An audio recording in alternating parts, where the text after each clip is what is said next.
সোমবার ওয়াশিংটন ডিসির কংগ্রেস ভবনের ক্যানন হাউস অফিস বিল্ডিংয়ে ইরান যুদ্ধবিরোধী বিক্ষোভে অংশ নেন সাবেক সেনা সদস্যরা। অ্যাবাউট ফেস নামের একটি সংগঠনের ব্যানারে আয়োজিত এই বিক্ষোভে স্থায়ীভাবে ইরান যুদ্ধবন্ধের দাবি জানান তারা।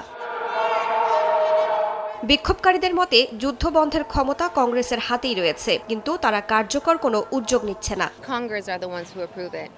কংগ্রেসের ক্ষমতা আছে, কিন্তু তারা আসলে কি করছে? আমাদের মতো সাধারণ মানুষকে ক্যালিফোর্নিয়া থেকে এত দূরে এসে বলতে হচ্ছে তারা যেন ডোনাল্ড ট্রাম্পের বিরুদ্ধে অবস্থান নেয়, নিজেদের দায়িত্ব পালন করে। এটা আমার কাছে একেবারেই অযৌক্তিক।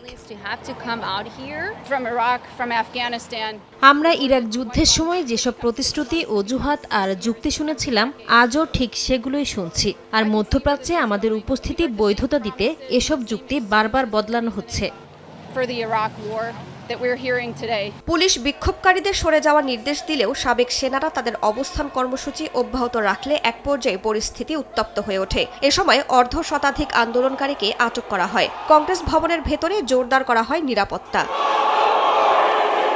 বিক্ষোভে যোগ দেন বর্তমান সেনাদের পরিবারের সদস্যরাও। তাদের অভিযোগ, এই যুদ্ধ অপ্রয়োজনীয় এবং ঝুঁকিপূর্ণ। তারা মনে করেন দ্রুত রাজনৈতিক সিদ্ধান্ত না এলে আরও প্রাণহানি ঘটতে পারে, যা ঠেকাতে এখনই কংগ্রেসকে উদ্যোগী হতে হবে।